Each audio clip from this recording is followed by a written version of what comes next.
Calling the meeting to order of Public Safety of the Rutherford County Commission. Good to have each and every one of you here for this June meeting. We have several things to discuss this evening. Before we begin, though, I've got to read this statement. See if I'm on. Am I on? Okay.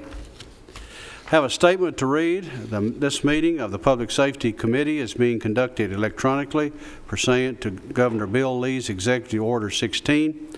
I would ask for a motion that conducting the meeting electronically is necessary to protect the public health, safety, and welfare in light of the coronavirus. Do I have that motion? So move. I have the motion from Commissioner Serino. Do I have a second? Second. Have a second? Commissioner Gammon. Call the roll.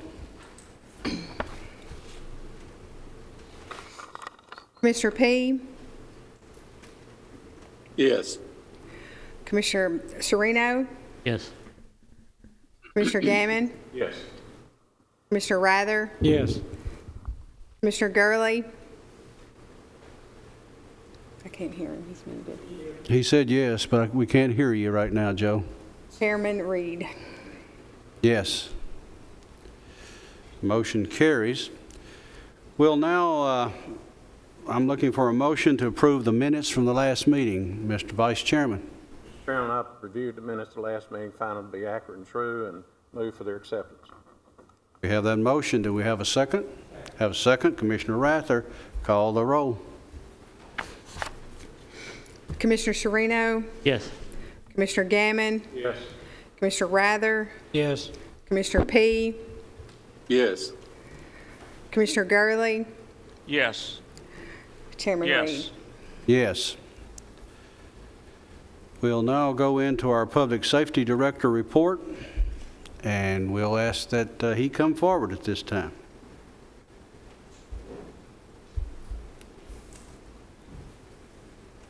Good evening, sir.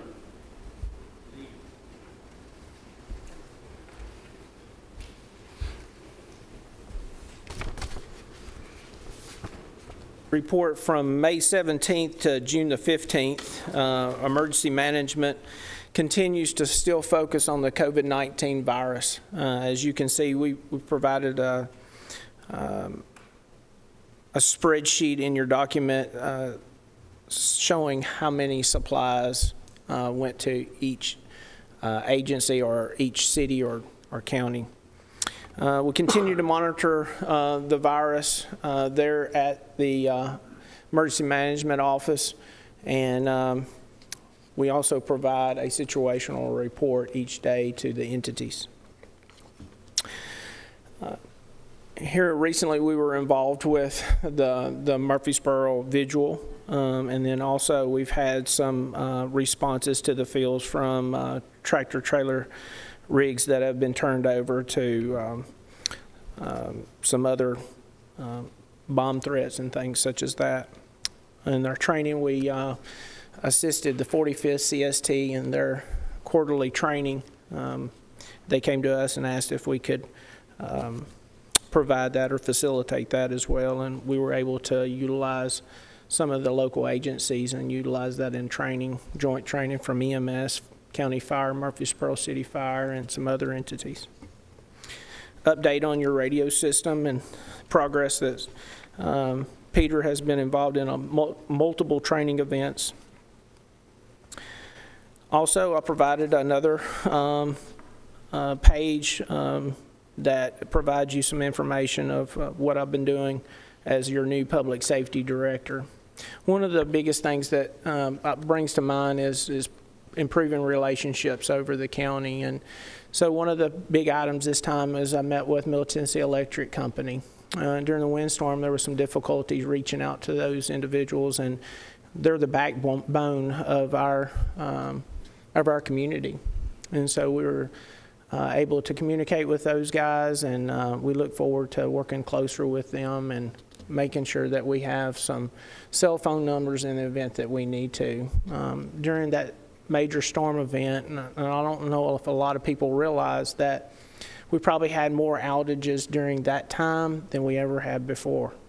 I know NES in Nashville, that was their largest outage ever.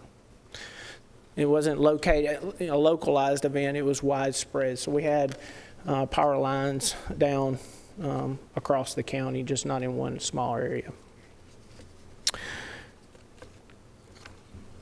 And that's about all I've got, Chairman. All right, any questions on this report? Mayor?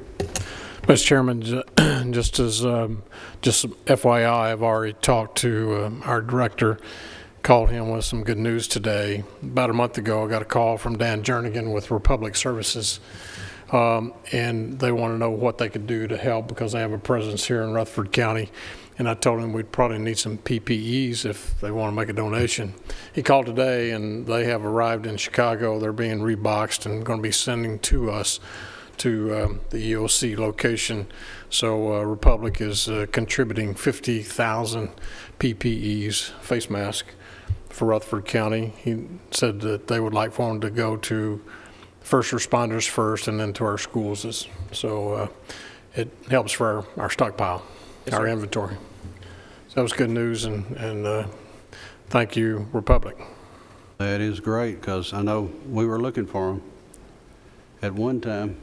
Couldn't get them for... Couldn't find them. Yeah. Any other questions anyone might have?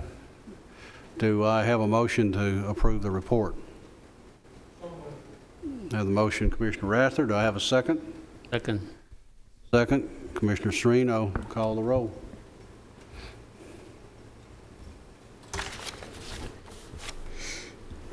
Commissioner P? Yes. Commissioner Sereno? Yes. Commissioner Gammon? Yes. Commissioner Rather? Yes. Commissioner Gurley? Yes. Chairman Reed? Yes. Thank you, sir. Thank you. Before I go Mr. further, Chairman, I want to Mr. Chairman, apologize to Director Gregory. I skipped over Paul's back there. Is it all right we go ahead with these other two, Director? And we will put you back up there next time. I'll make sure you get there. All right, ambulance service. These bifocals today have been working on me. If any of you have to use these, you know exactly what I'm dealing with. And when you're watching a screen here, and people here, and people there, get you cross-eyed sometimes. Yes, sir. Hello, everybody. Just real quick, Mr. Chairman, if you don't mind, I'd like to just introduce Steve Hart real quick. Okay. You've heard me mention him quite a bit. Last month was my year being your director, and Steve has played a big part in helping us succeed in moving the way, the direction that we're going in. I put him on the ultrasound project, and he worked very aggressively on it and made that happen for us. And during the beginning of the COVID epidemic, he played a big part in helping us develop our protocols. So I just wanted to introduce him. Y'all have heard me talk about him a lot, but I just wanted to put a face with it. All right. For the month of May, the number of 911 calls we did was 2,736. The number of hospital transfers we've done is 25. Makes a total number of calls we had was 2,761. We kept our response time down to 6.5. The number of DOAs we had were 74. We received $1,850 for state payments on our desks. The month of May, we did 20 autopsies.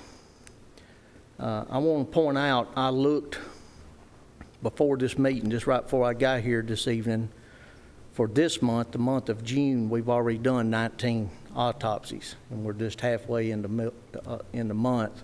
So we're going to exceed my prediction that I gave you last year.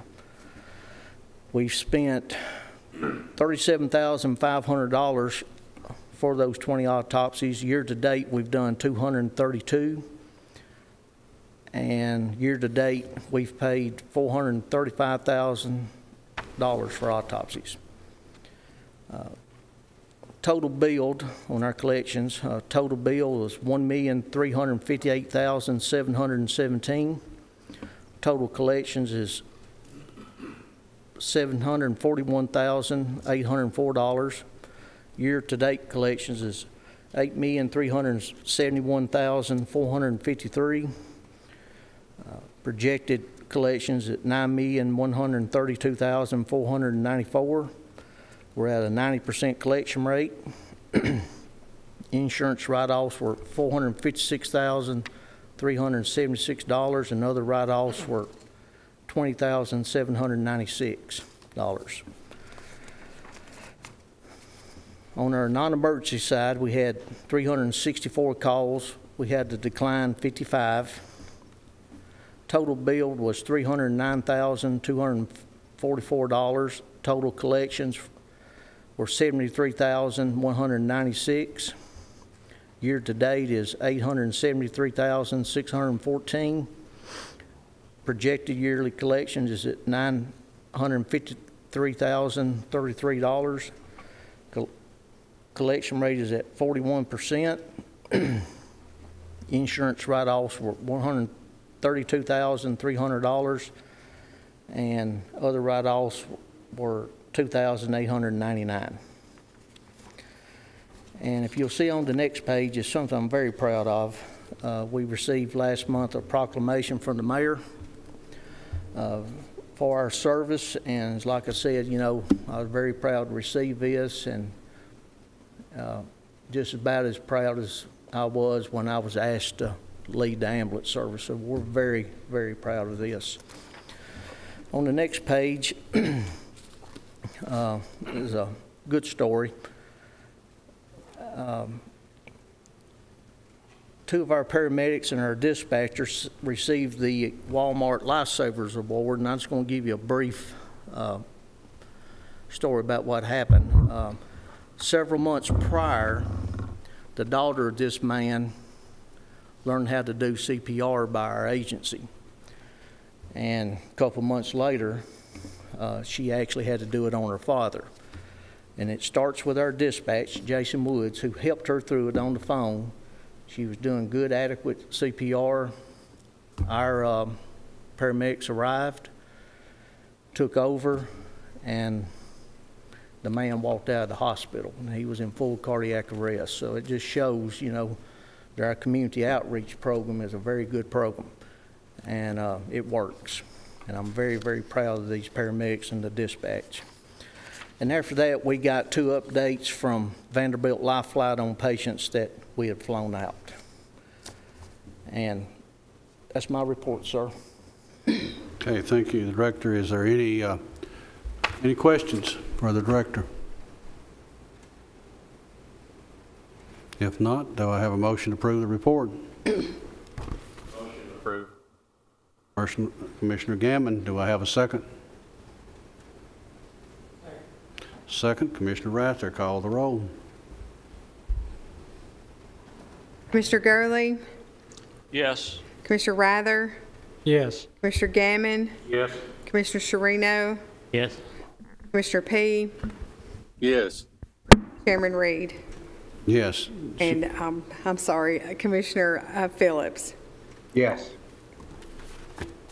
Motion carries. Thank you, sir. Fire and Rescue.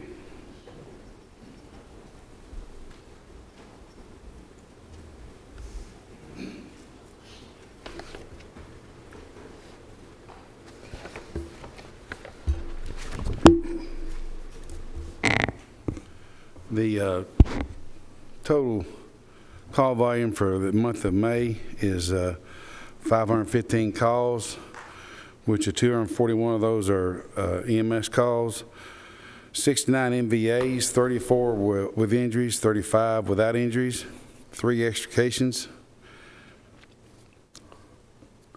We had 2 structure fires, and 3 vehicle fires, and then several illegal burns and other calls go along with it. For the year-to-date call volume, we had 32 structure fires, 16 vehicle fires. We had 11 brush fires. It shows 15 illegal burns, along with the 15 down there, good intent, that says unauthorized burning. Had 308 MVAs, 166 of those were with injuries, 142 were without, with 14 extrications for a total year-to-date call volume of 2,820 calls. Next page shows their overall county fire service and showing the volunteers call volume. 92 structure fires, 40 brush fires, 55 illegal burns, 31 vehicle fires, 21 hazmat, 11 water rescues, 485 MBAs. 17 of those were had extrications. Medical was 1436 for a total year-to-date call volume 3,460 calls. Next page is what we send to the Codes Department for the month of May, showing that damaged structures that will probably need to be re-permitted. Next one is our fire investigation report and the determination on those. Our get alarm system is off to a slow start, but we are installing a couple of those. The last page is what we compiled. I want to kind of give you an update and show you exactly what we've been spending as far as vehicle maintenance on all of our volunteer fire stations and their apparatus. And if you kind of look down, it's got all of them in line with Alville, and it shows Kittrell, Las Casas, Christiana, and it's broke down, and also it tells you what apparatus was worked on. I'll give you a few minutes to look at that.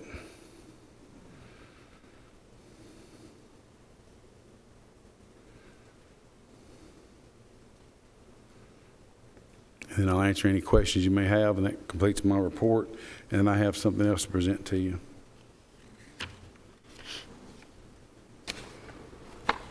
You've heard the report. Any questions?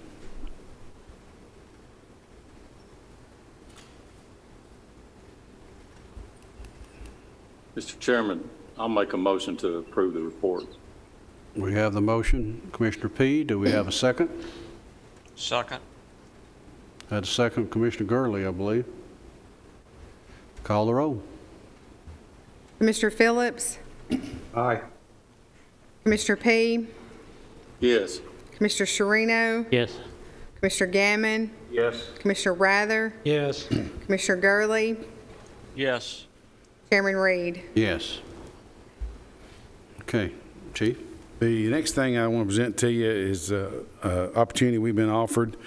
It's called Fire Cost Recovery. Of course, as the county continues to grow and the fire service will be impacted as well, there's an opportunity that we can, and I also, at the end of this, I'll give you a list of all the fire departments that have hooked up on this. It's what it is. It's fire cost recovery. We bill everybody for our services as far as structure fires, MVAs, hazmats, any type of call we come to, extrications. And what it does, it bills the insurance company. And there's several ways you can set this up. And the way I recommend we set it up is we bill the insurance company. If they pay, then we collect. If they don't, then we just let it go. There is a thing where you can turn it over to a collection agency, but I don't think that would be prudent for the county to do so.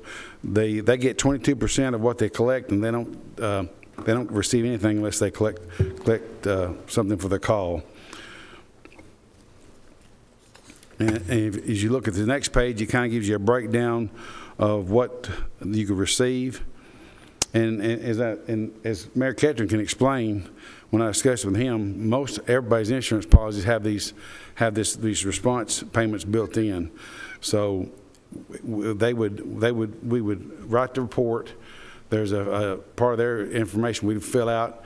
They send the bill to their insurance company, for the service, whatever we provide, whether it be a structure fire, vehicle fire, hazmat, or extrication, or wreck, whatever. This will also affect people coming through Rutherford County from out of state and out of town. They would receive a bill, and it would be charged to an insurance company. If the insurance company pays, then we receive the money. If it doesn't, if they don't have insurance, then we just forego it. And as you look down through there, it kind of shows you some of the rates of what it would pay. It also pays for fire investigations, $321 per hour. And also, if we have to create a landing zone to assist life flight, to help EMS, we can also charge for that.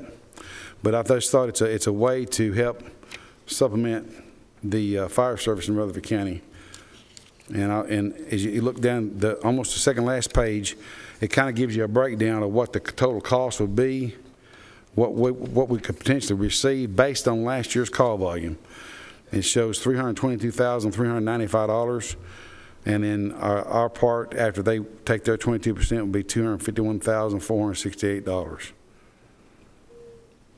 And I just present this to you as an option, and I'll try to answer any questions you may have. Any questions? Any comments? What are you thinking? Mayor? Thank you, Mr. Chairman, members of the committee. When Chief Farley approached me about this, I thought it was an excellent idea. He and his department and even finance has never been equipped to actually follow up on all those incidences in order to collect. But if any homeowner policy, the normal amount that's automatically built in is $250. Sometimes it goes up to $500 or $1,000 based on the type of policy that you have. So that would be an opportunity. Under an automobile, they automatically under those policies, and especially if it's a 18-wheeler out on the interstate that we have to respond, they will also pay under those two automobile policies for any time a bill is submitted. Under the personal automobile policy or the commercial liability policy for automobiles. I think it's another way that we can help supplement and bring the money back into the department. So I would make that as a recommendation to this committee that we allow him to contract with them. And the last page is a kind of a document they give me showing all the departments that are already a part of this organization. So it's not like it's costing the homeowner any more money. It's just that we're not collecting what's already there. Mr. Chairman. Mr. P. When we started volunteer services out at Kittrell, it fell in my lap to do exactly what Chief Farley is suggesting that we do. I used to do the billing for the incidences that we had, whether it was a vehicle fire, house fire, with the insurance companies. My question on all this is, I caught your figures that we would make about 200 and something thousand a year just by billing these, but the 22%, I question how much would we pay on last year's estimate to them? I didn't get those numbers in my head.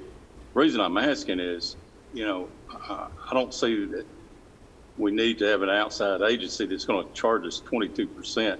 It's like the mayor said, those monies to pay the fire departments are built into most people's policies.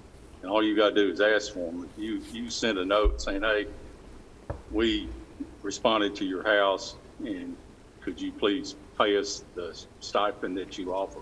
So I question whether we actually need to go in and pay somebody 22% when we can either, if it's enough money, hire a person to do that full time, which I don't think that we could keep a person busy full time doing that, or do it ourselves with existing people.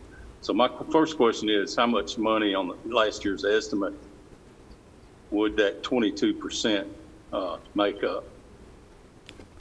The difference from the commissioner was $322,395 total collected, And then when you subtract what we would get after the 22% was $251,468. And I think I figured that my math was right around $70,000. So we'd be paying them around $70,000. I'd say we could hire somebody a lot cheaper than that to do it.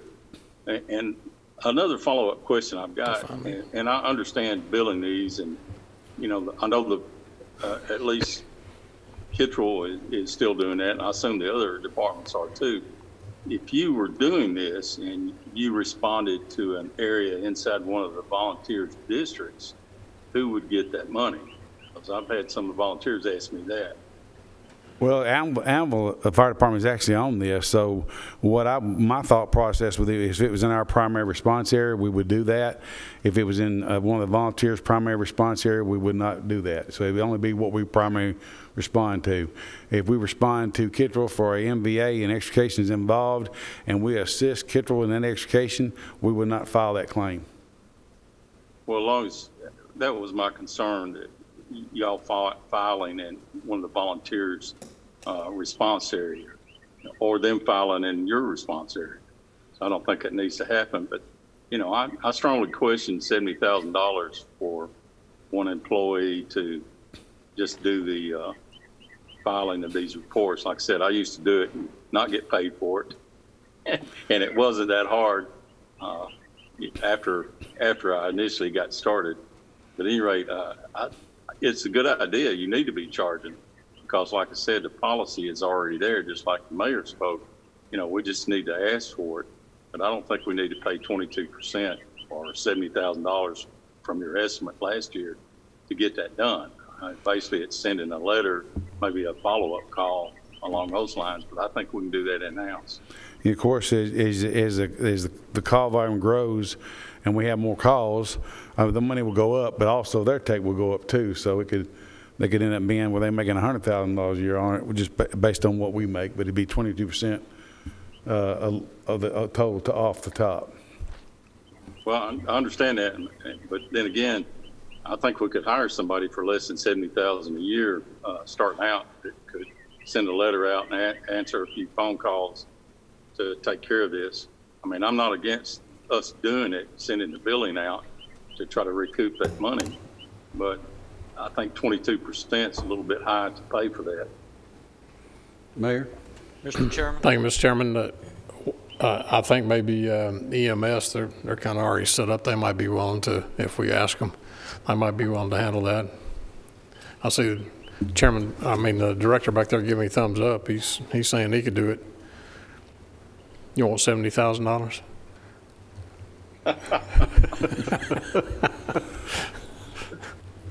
I think did I hear Chairman Gurley say something?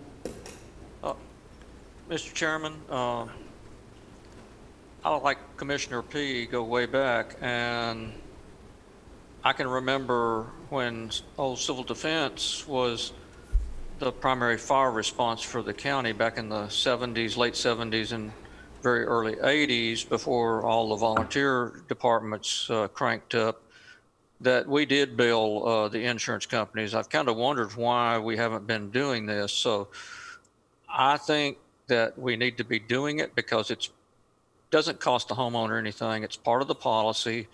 We just have not been collecting it. I once again, like Commissioner P, I think it needs to be looked at. If we can do it in-house, I think the 22% is a pretty good number to pay someone else outside. If we can do it and have all the tools to do it in-house, then we should go the in-house route. But we definitely should be collecting this. Thank you. Do I hear a motion? Commissioner Rather. Not the motion just yet. I have a question. I read in here that we have to have an ordinance or resolution in place to authorize the department to bill this. So do we have that ordinance? If not, are we making the motion to approve this, send it on to the commission for a resolution? I think you're correct. I think Yes. if we were to do this, we need to pass a resolution according to what I've read in this document. Right. So, Right, that's what you'd be doing if you made the motion, is all to right, I'll make make the the motion resolution to approve send it it. on to commission. I'll make that motion. Okay? Do we have a second? Second, Commissioner Sereno. Call the roll. Mr. Chairman, Yes, sir. yeah, I've got a question on exactly what that motion is. Is that motion to allow him to collect, or is that a motion to contract with this company for 22%? The motion is to send this proposal on to the full commission. And I think the general consensus of everybody here is that we would be collecting it ourselves. Am I not right? Let me clarify my motion. Okay, clarify your motion. Make the motion to approve the chief or the county, whoever, to bill to collect this money. And I'm like you, I understood we were going to maybe do it through EMS or in-house. So I make the motion that we approve this and that our collections are done within one of our departments or the county. Okay. That better? Okay. Does that clarify it, Commissioner P? It does. Thank you. I appreciate that. Okay. I thought I saw a thumbs up there. Okay. Call the roll.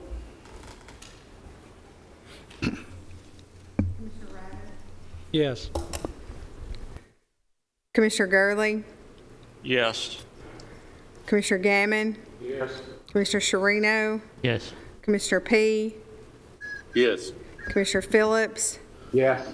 Chairman Reed. Yes.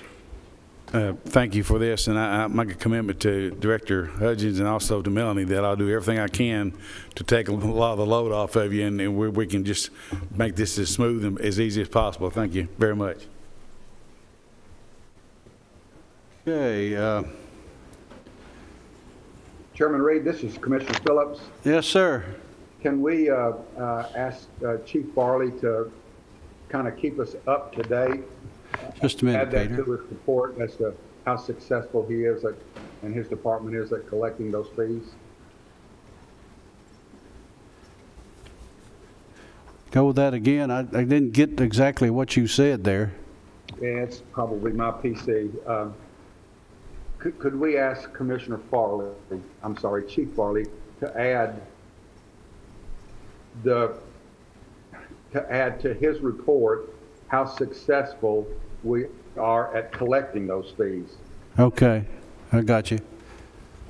Yes, sir. I can work with EMS and Melanie, and we can give those numbers every month, just like Director Hudgens does. I think it's a good idea. Thank you. Thank you.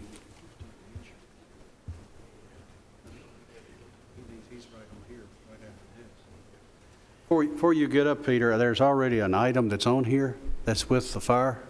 Okay. It deals with the insurance. I believe, Ed, aren't you not? Well, I'll let you come up before you get up here. I'm sitting here looking at this agenda, so that's what I don't want to get in trouble with someone else.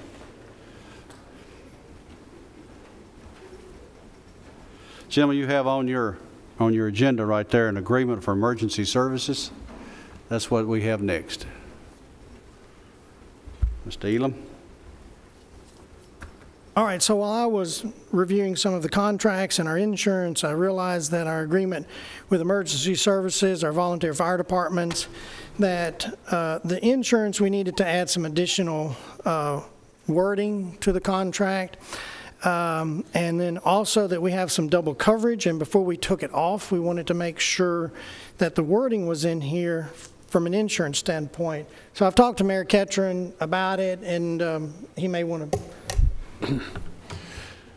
Thank you, Mr. Chairman, members of the committee. Ed and I have been working on this for well over a year. You've been with us a little over a year, I guess. And come to find out, when we changed carriers, we discovered that we had about 8 pieces of property. Yes, there's 8 vehicles and 2 pieces of property that are double covered. Yeah, 8 vehicles and 2 pieces of property that we are carrying on our master policy for the county, and the volunteers are carrying it on their respective policies. We give them now $60,000 a year to use for however they need to use it within their department, and then they're paying for insurance that we already are paying for on some of the buildings that we own. I'm looking for some clear direction from this committee so I can tell Mr. Elam that we need to go ahead and delete those. Keep in mind that the volunteer units carry a $2,500 deductible, I believe, on property. We carry a $100,000 deductible. So like in the situation when Kittrell, when the windstorm hit Kittrell, it would have cost the county $100,000 up front before anything exceeded that, and then our policy would have kicked in. Whereas that building is owned by the county, and so their policy became primary, ours was secondary, so their $2,500 deductible kicked in first. So there's no, I just need some direction. There's no sense in us carrying insurance on, double insurance on vehicles that are riding up and down the road as well. That's just you know, we're giving the volunteer units money to pay for that, and they're paying for it with it, I'm sure. But then as a backup, we come, I think it's just somehow over the years they've become kind of meshed together about what we're supposed to cover and what they're supposed to cover. And I'm looking for direction, Mr. Chairman. Mr. Chairman, if I could Yes, sir. bring up a couple of other things, and that the reason why the contract comes into play, and I try to get copies out to everybody, but there's no mentioning about vehicles. There is property insurance, there's liability insurance, indemnification, but there's nothing about vehicles. So as we looked at the contract to see who's supposed to be covering it, it's not in there. And then David Patterson with Assured Partners also brought to my attention that it is okay for the county to have these vehicles titled in their names, which these 8 are. The problem is you have no contractual agreement with them, so if the volunteer fire department had somebody wreck the truck, then you get to fighting over who's the one got it covered. Who's it titled to? It's titled in the county, and it's okay to leave it that way, but we don't have a contractual agreement that the volunteer firefighters insurance will take care of it because it's not mentioned in, you know, between 5 and 6 or as another part of the agreement. So that's where the contract comes involved, you know, becomes part of this that we're trying to. So in essence, we could be like the lessor or the mortgage or the lien holder on the vehicle holding the title, and then we could get the volunteer fire departments to name us as additional named insured on their policy if we choose to go that direction. Since the trucks are titled in Rutherford County's name. Correct. But there's a gap right there between the two policies because it's titled us, but if they have an accident, a good attorney is going to come back and go after who. First thing they're going to do is find out where the title is, and they're going to go after that first. So we need some direction to give risk management some direction, if that makes sense. Mr. Chairman. Commissioner P.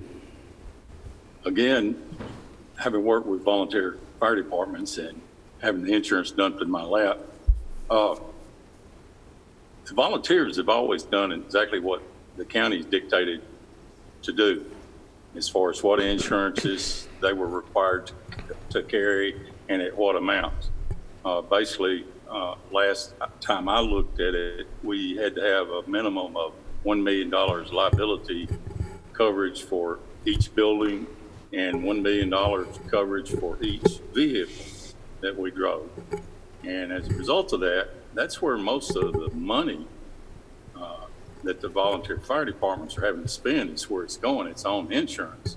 So, I mean, if there's something we can do to rectify it, we definitely don't need to be paying double because, for instance, the Kittrell's buildings, there's no insurance company going to come out here and pay the Kittrell's policy and then the county's policy come in behind it and pay them money. they're only going to pay one.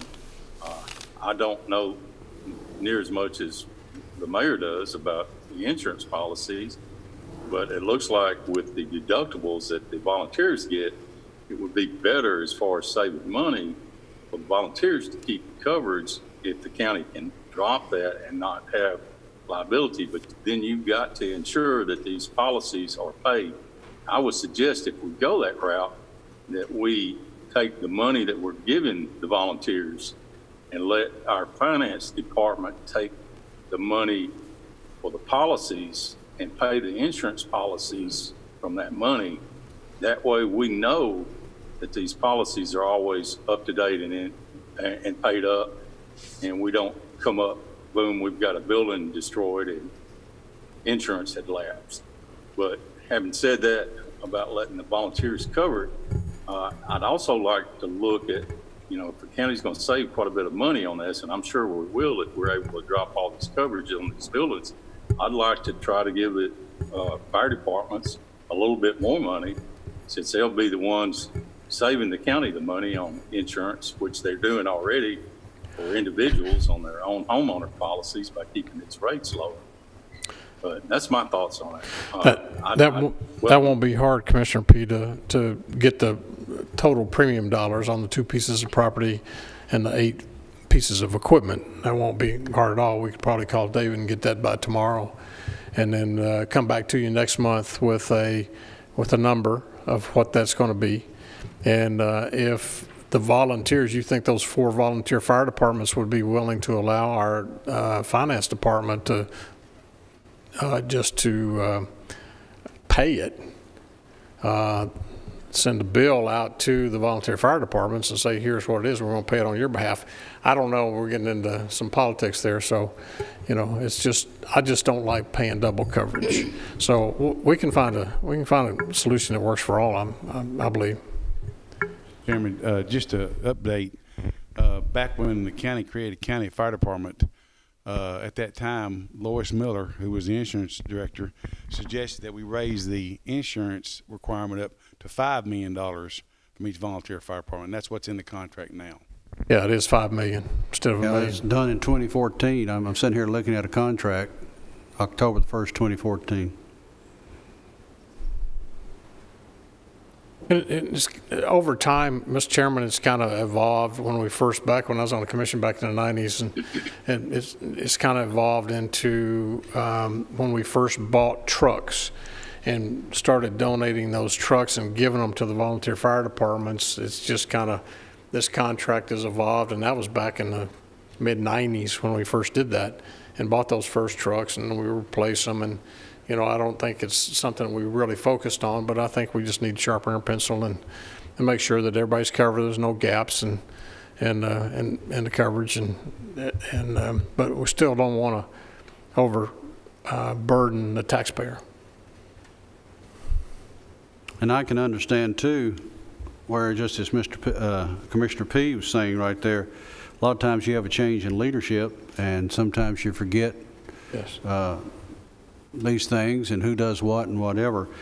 Mr. Elam, I can see where you're talking about. We do not have vehicles listed in this contract. Is that where Yes, we sir. are right now? Yes, sir. That's part of it. And then there's a little bit of additional language where the county would be held harmless, hold harmless, and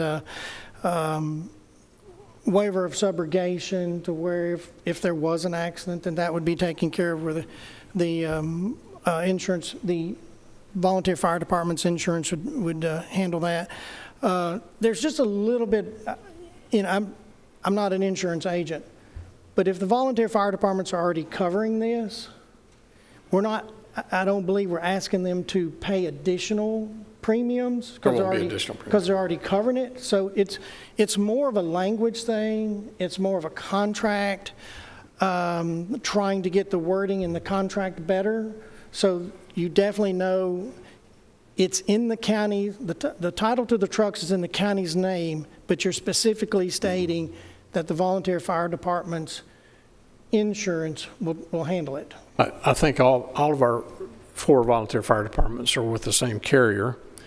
I believe. I do believe so. I believe that's correct. So I think we could check with them and see if there is an additional premium. Many times companies will charge an additional premium to add another entity as an additional named insured.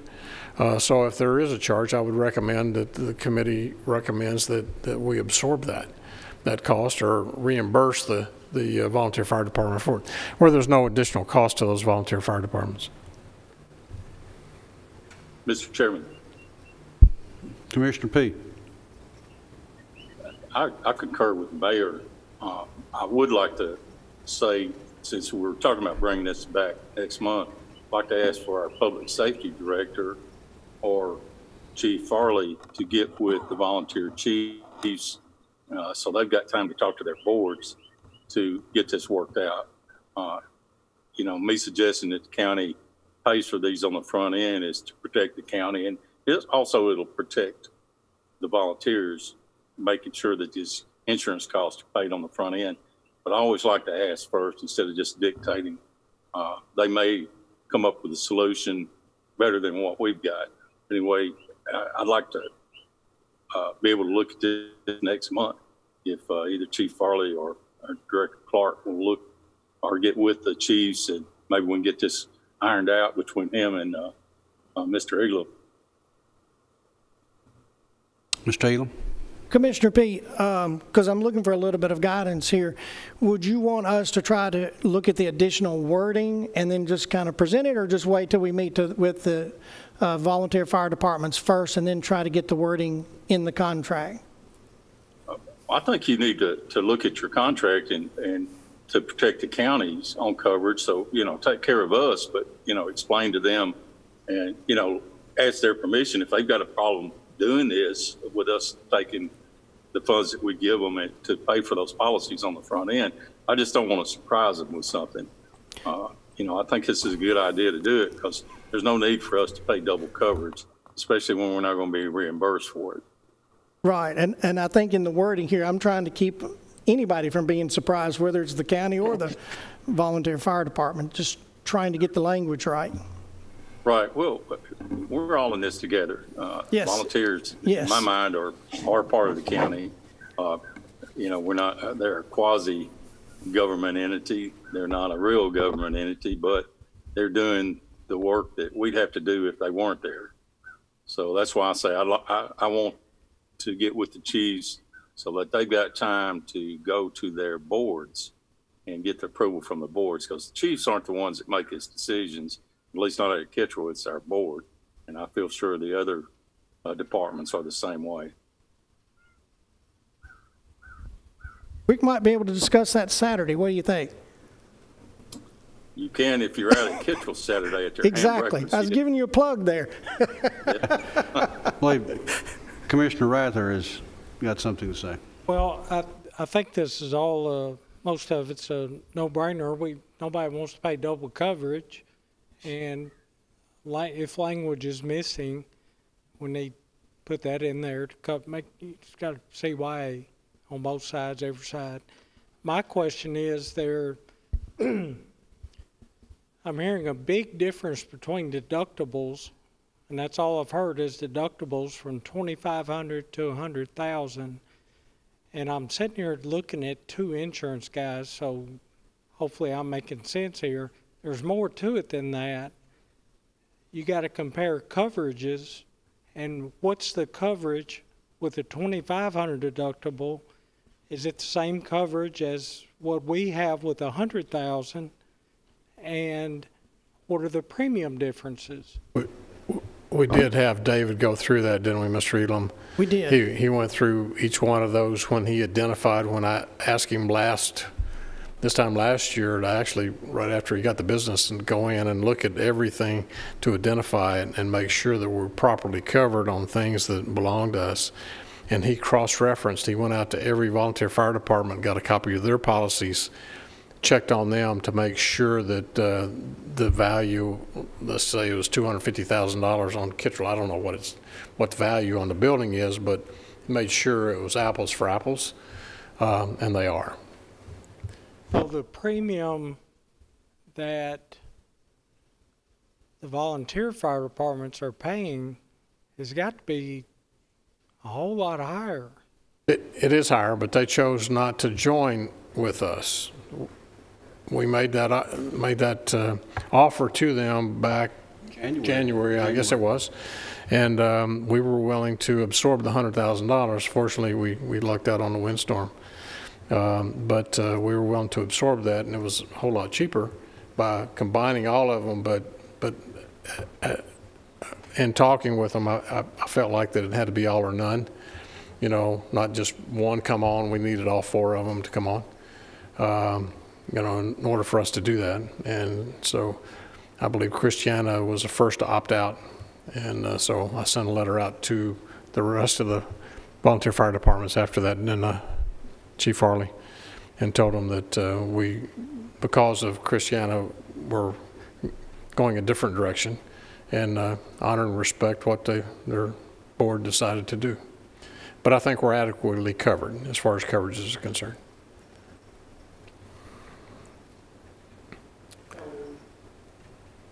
You Mr. have Chairman. apples to apples in there. Yes, sir, on coverages, except for deductibles. Yes, sir. Except for deductibles. Well, again, brainer, go with the $2,500 deductible, but I think Commissioner P may have alluded to this. Their premiums, the volunteer fire department premiums, we're already giving them money to help them pay those higher premiums. That's correct. So when we come off, we're going to save money on the insurance by coming off. Almost, you know, I don't say just turn around and give it all, but, you know, we ought to share the wealth a little bit with volunteers. It says volunteer state. Yeah. I just wanted to clarify a few things. I think we can make a better decision next month once we identify what the premium is going to be on the 2 pieces of property and the 8 vehicles, and then go from there and make that decision. Mr. Chairman? Commissioner Gurley. Yes, I'd make a motion to defer this till next month. I think we need the time to get the information, talk to those commissioners that have a strong volunteer fire department presence in their district, to talk to them, to Chief Farley to talk to them, and then we come back next month and make a decision on this. Okay, we have a motion to defer. I'll second that with a clarification that between now and next month, because we got that direction, but as far as this document goes, we're going to go ahead and work on that too and bring back a draft next month of this. Instead of waiting until next month to find out what we're going to do with this piece of paper. Is that And as we correct? talk to them, have these changes to explain. Have these a draft of what you would want to see, what the mayor wants to see in this document? I can agree to that.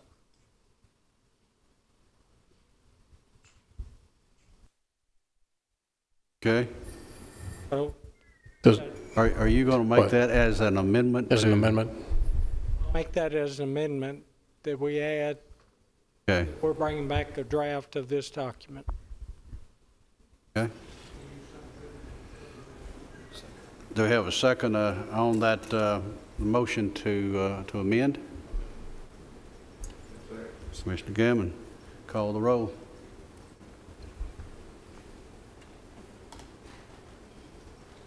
Commissioner Phillips, Yes. Commissioner P, Yes. Commissioner Sherino, Yes. Commissioner Gammon, Yes. Commissioner Rather, Yes. Commissioner Gurley, Yes. Chairman Reed. Yes. And now we'll take the motion as amended, and we'll call the roll on that.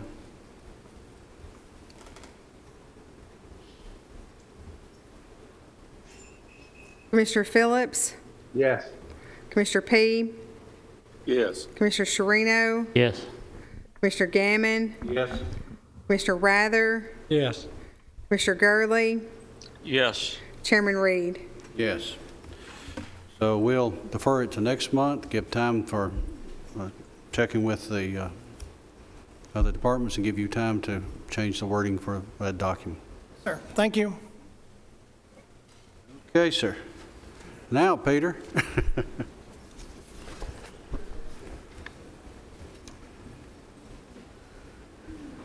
We've got some dispatch upgrade and maybe some tower changes, right? Yeah, we'll run over the update real quick. So, you know, we had train-to-trainer classes May 19th, and since then we've trained over 175 people. Paul's has completed their training. The workhouse is in the process of completing their training. The highway department has completed their training, and we've deployed radios to those agencies. Fire and EMS is continuing to finish their training up. Our cutover dates that we were looking at the beginning to start doing work at sites has been moved to July the 8th, right around there. The console training for train-to-trainer for EMS and the sheriff's office has been rescheduled to later in July. They've started doing vehicle installs on buses. They've got 304 to do before the beginning of August, so they're hot and heavy on that. Nashville Communications is handling that based on the contract. We're working on securing a fiber line to the Southgate Dispatch Center to tie into the radio system, and we presently have four existing present communication channels tied into the new system, so we're able to cross-patch and able to monitor that on the trunk system. That's where we are on the update. I think the mayor, we have a document that we just have some formality that we discussed 2 months ago, or last month. We just have to do a little formality on. Thank you, Mr. Chairman. I'm glad that Alex, thank you for being here tonight. Lisa was unable to come, so if I stumble, you can be here to answer any questions. Currently, members, if you recall, we had to go out and actually inspect when we purchased the Motorola system. We actually had to go out and test our towers to see what weight load, what wind load, and et cetera, those towers could actually hold and what could be placed on those current towers. That was completed, and so we had an addition that was on top of purchasing of actual hardware and et cetera, from the handhelds to the Consolettes, et cetera, of $500,000. That's what we appropriated. The tower expenditures were $238,753. If we subtract that from the $500,000 that we allocated originally, that leaves us with $261,247. So, as you know, that we are not co-locating with the city of Murfreesboro. We're remaining where we currently are dispatching from at Southgate. So in order to do that, there was an additional $238,448.06. So out of that $500,000, that still leaves us $22,798.94, which is still left over after completing these two new requirements. So it's no new dollars that have to be spent tonight. Everything's all inside of what we had previously appropriated. Am I correct, Alex? Give me a nod. Okay. Any comments, Peter, on that? I believe no. Like I said, this is something we discussed in April, so formality that we need to pass this through and run this through, since this is an amendment to the original contract. It is a change order that will need, Mr. Chairman, if you could get a motion on that for me to sign that change order. But like I say, the money is in what has already been appropriated. No new dollars being spent tonight. Mr. Chairman. Commissioner Gurley. Yes, can I clarify which tower this is referenced to? Yeah, this goes back to what we discussed in April. This is the Lynch Hill remediation and some of the additional work at the other sites. So this is nothing new, no new additional remediation work. Yes, I'm familiar with that and wholly agree with it. You have a copy of this change order. I believe you have that on your iPads. I think it's possibly duplicate. We've got one that says Rutherford County change order number 4, and then we have tower change order. but both of them say change order Same thing. number 4. So I think it's on my iPad twice. Kind of confused me for a minute. I believe one was for the 238-753 for the towers, and then for the ambulance communication Yeah, one is for was systems. 238-448. Yeah. You have two different ones there.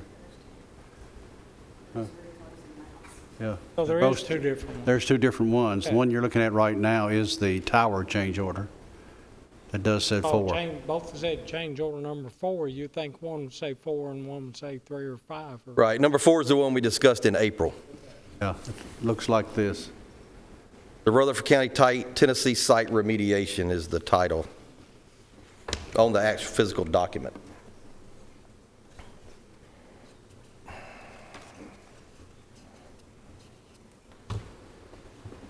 Do we have that motion to make this change order, approve this change order? Mr. Chairman, I move to approve. Commissioner Gurley makes a motion to approve. Do I have a second? Mr. Chairman, I second it. Have a second, Commissioner Phillips. Any discussion? Call the order, call the roll. Commissioner Phillips, Aye. Commissioner P, Yes. Commissioner Sherino, Yes. Commissioner Gammon, Yes. Commissioner Rather, Yes. Commissioner Gurley, Yes. Chairman Reed. Yes. That's it. Okay, is that it? Both of them are to be taken together, so. Is that how you do it? That's what Lisa told me. Lisa had them together. All right, I believe we're ready to, are you coming back? You got pause? I got pause before I get to you. Michael's going to whip all of us. I'd step over him this time.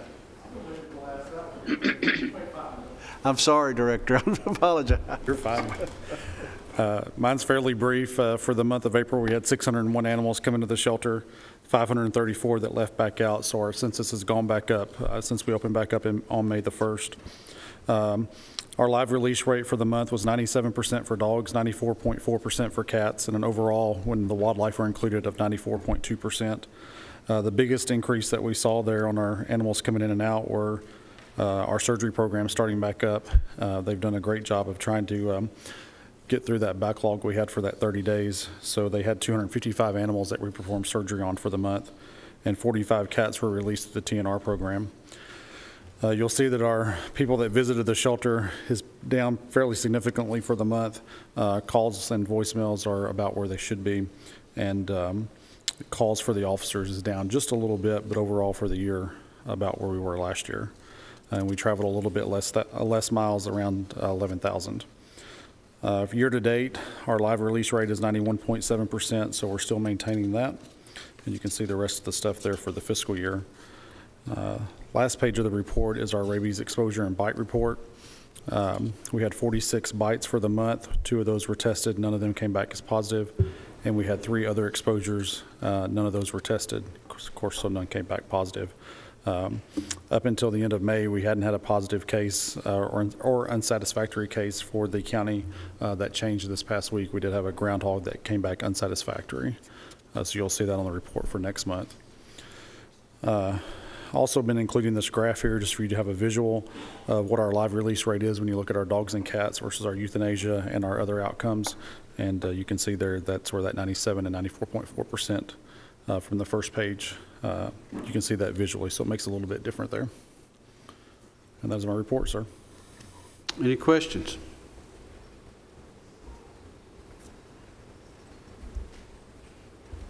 Do we have a motion to approve? To approve. Rather, do I have a second? Second. Second, Commissioner Sereno, call the roll.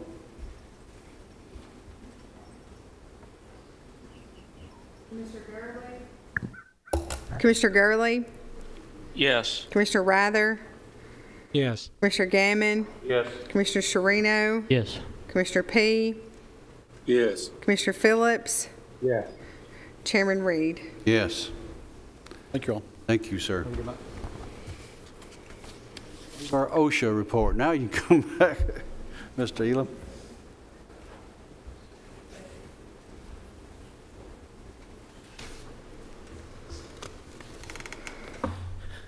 Okay, the OSHA report for the month of May 2020. You will see the total. You had 8 accidents. Year to date, you have 16. OSHA log summary, total recordable, you have 44. Restricted days at 31. Lost day claims at 6, and other recordables at 7.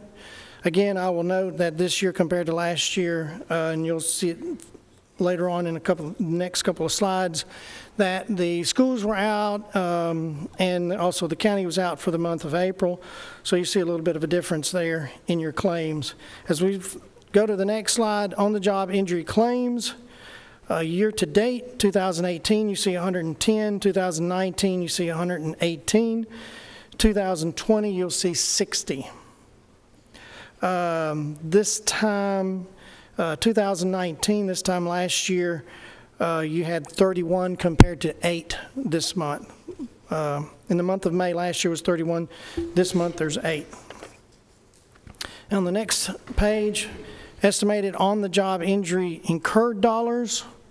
Year to date, 2018, you see 277,000.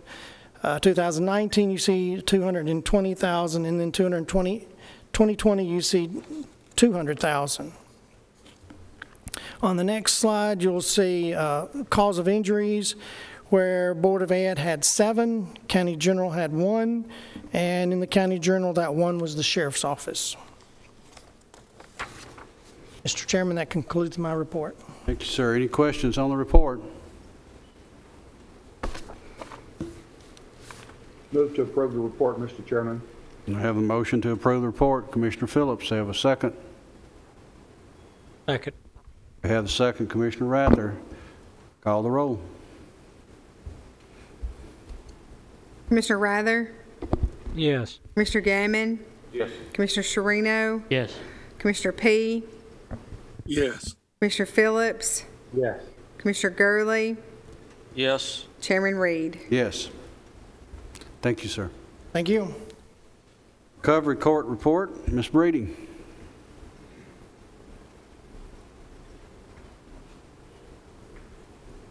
Good evening.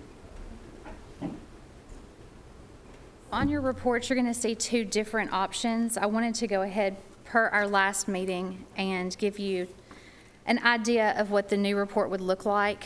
We talked to CSS, which we contract with, about getting a more detailed report that would provide information that we could use further down the road. Some big things that I want to make sure that I point out on the new report, and I do have paper copies if y'all need them, is that it allows us to look collectively at all of the recovery court programs, or allows us to look at them individually, so I could tell you the stats for just mental health court or just drug court, or collectively of all the recovery courts. It also makes it easier to understand and collects more data that's grant centered, so if we ever had an initiative towards a grant, we would be able to pull the numbers a little more easily. And I do think it's easier to read, especially on your screens.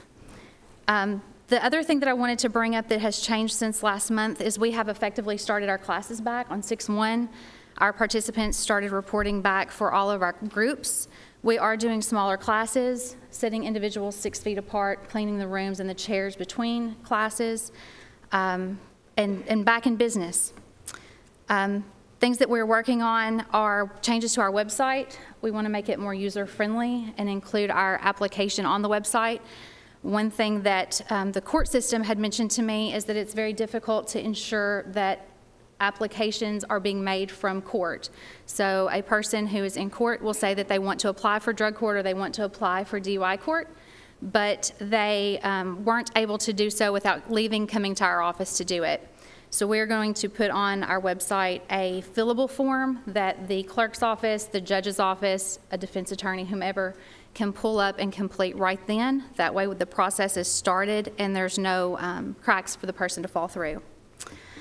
We also started a new class this month called Untangling Relationships to help some of our participants work on relationship issues and have a better understanding of how to have healthy relationships with people that, because that oftentimes triggers people to relapse. So we thought that that was important to add to our curriculum.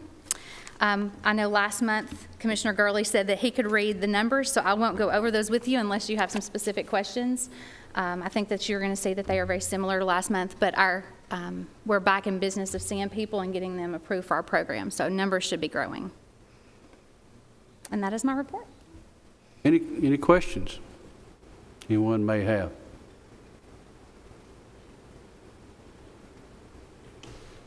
Not, do we have a motion to approve the report? Commissioner Gammon makes the motion. Do we have a second? Have a second. Commissioner Rather, call the roll.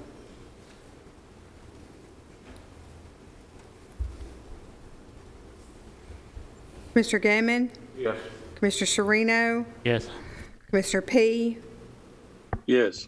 Commissioner Phillips? Yes. Commissioner Gurley? Yes. Commissioner Rather? Yes. Chairman Reed? Yes. Thank you. All right, probation report. Ms. Phillips.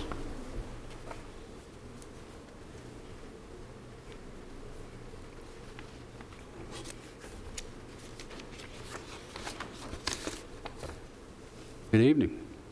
Evening. All right. For the probation report for the month of May, total expenditures for the month of May was $150,428.87. Total collections from the clerk's department was $6,279.42. Total revenue collected for probation was $8,388.42. And with that said, the difference with the expenditures and the revenue, that was the difference of $142,040.45 for the month of May. The total amount of revenue turned over to the clerk's office through payment agreements was $9,221. Those that failed to enter a VPA with the clerk's department for the month of May was $10,971.50. So for the fiscal year up until May, that would be $171,228.25 that's been turned over to the clerk's department for payment agreements, and the amount of money that included those that failed to enter a payment agreement for the fiscal year was $189,991.65. Any questions?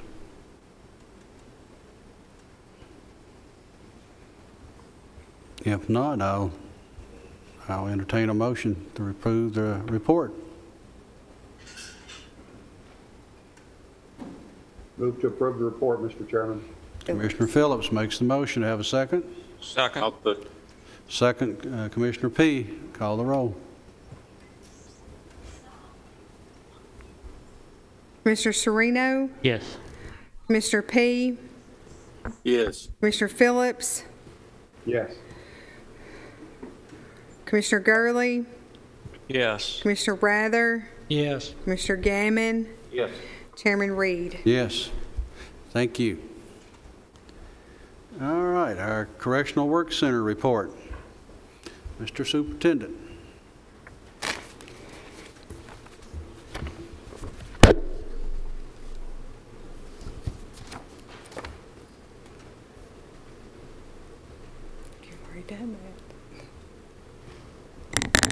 Evening.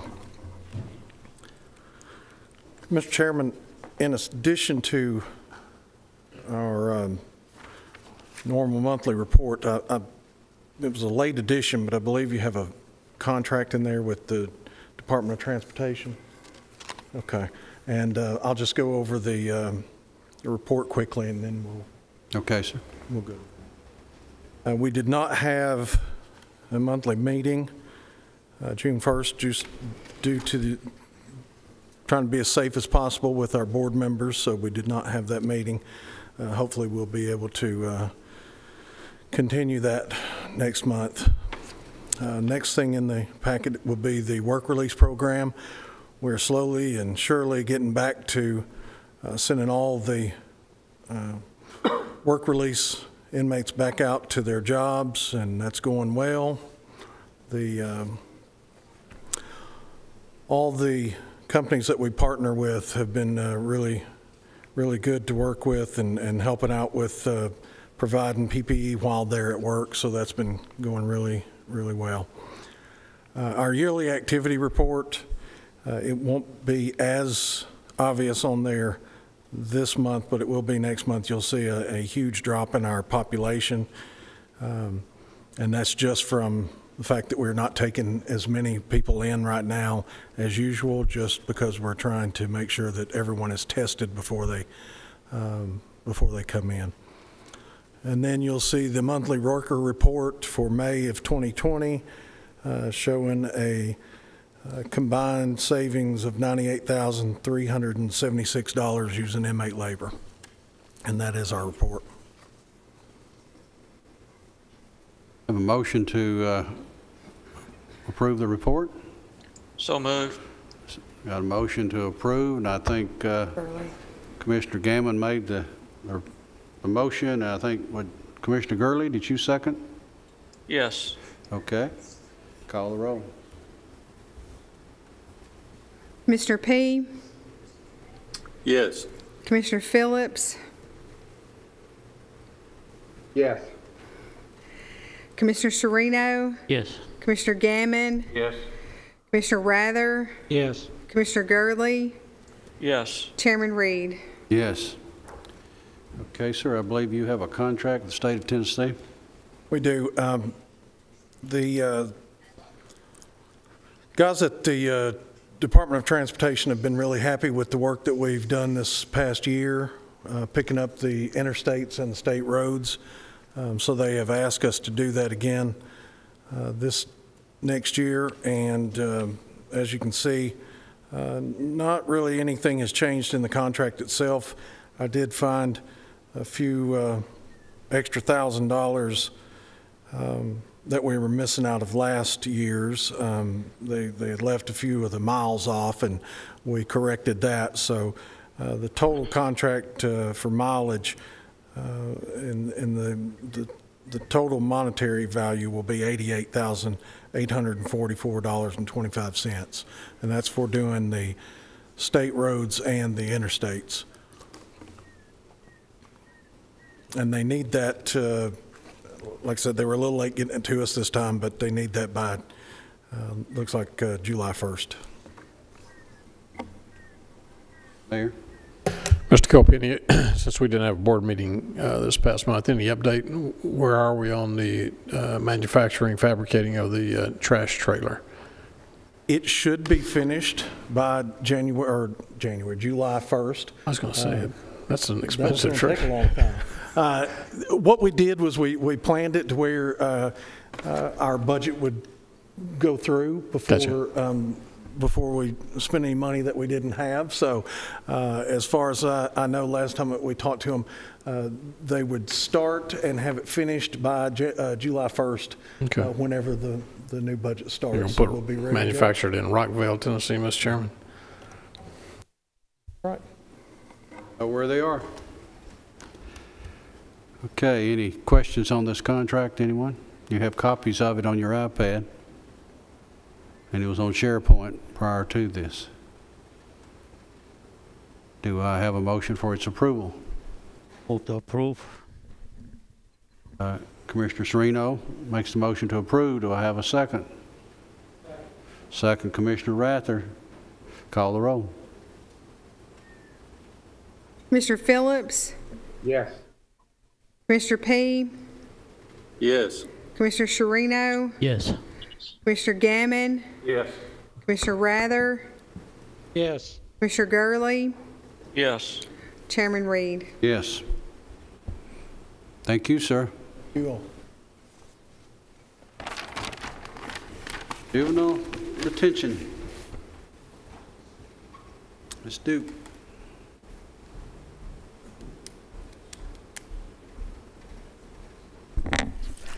Good evening. Our report is pretty standard for the month of May. I would like to point out that we have finally received our check that we've been waiting on from the state of Tennessee. We're very happy about that. They actually gave us a little extra because they figured it slightly different than we did. I know I have received a couple of additional checks, but I have not plug them in yet. So some of the outstanding balances will not be as presented tonight. It'll be less. But beyond that, that's my report. Happy to answer any questions that you have. Any questions?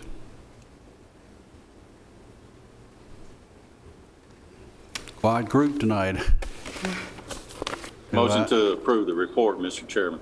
Commissioner P makes the motion to approve. Do I have a second? Second. We have the second. Commissioner Gurley, call the roll. Commissioner Gurley? Yes. Commissioner Rather? Yes. Commissioner Gammon? Yes. Commissioner Sherino? Yes. Commissioner P? Yes. Commissioner Phillips? Yes. Thank you. Chairman Reed. Yes. Thank you. All right, Sheriff's Office.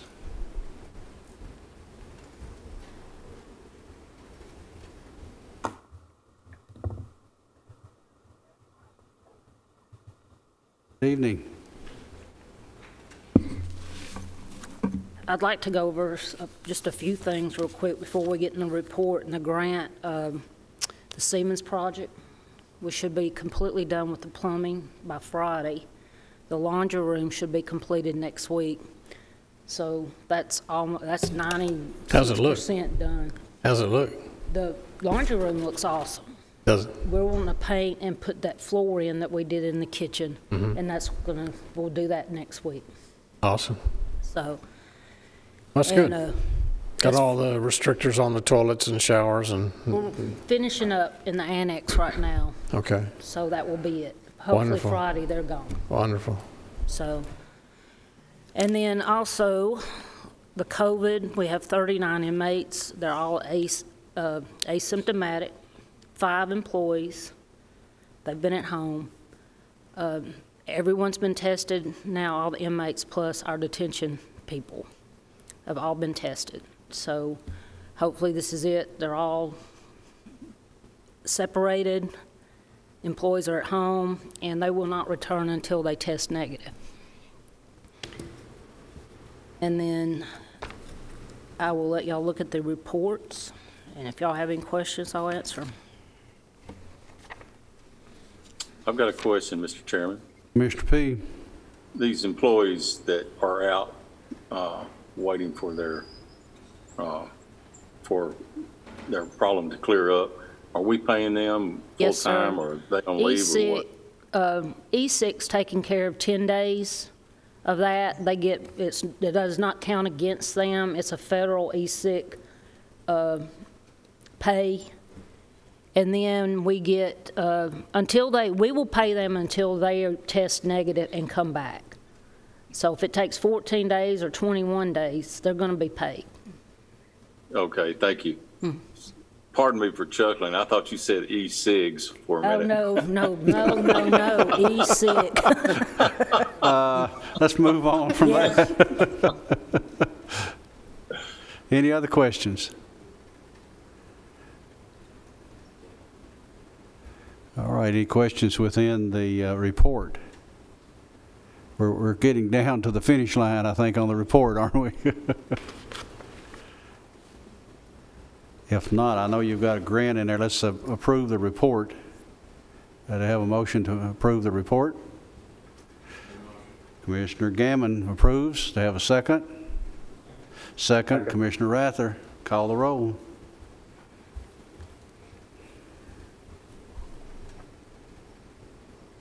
Commissioner P? Yes. Commissioner Phillips? Yes. Commissioner Gammon? Yes.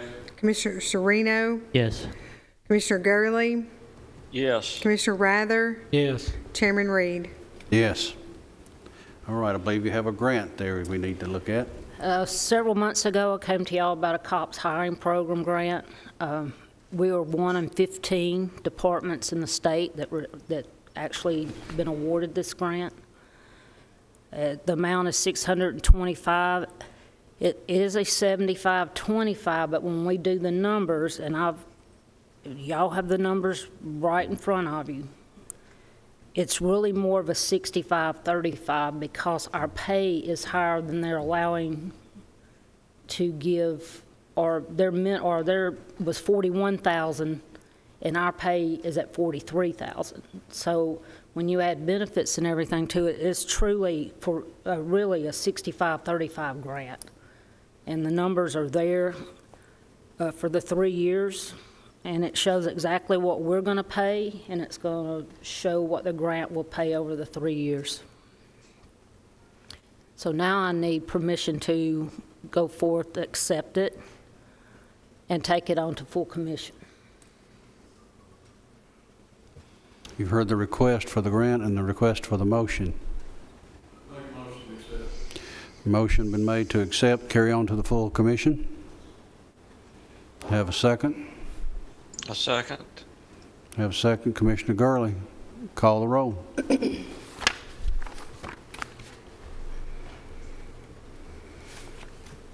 Commissioner Sereno, Yes. Commissioner P, Yes. Commissioner Rather, Yes. Commissioner Gammon, Yes. Commissioner Phillips, Yes. Commissioner Gurley, Yes. Chairman Reed. Yes. Thank you. All right, we're down to other business right now. Other business? Commissioner P., don't you want to talk about something that's coming up Saturday? I do. Thank you, Chairman Reed. The Kittrell Volunteer Fire Department, as most of you may have known, was struck by some straight line winds about a month ago or so and damaged the fire hall, took the roof off. At any rate, they're trying to do a fundraiser. They're calling it, I think, Raise the Roof. But this Saturday, they'll be having a country ham breakfast there, and they've got some tents they're setting up so they can provide for social distancing and safety. But we would encourage everybody that can either to donate to help them get their roof back together or to come out and enjoy ham breakfast with them if they're so moved.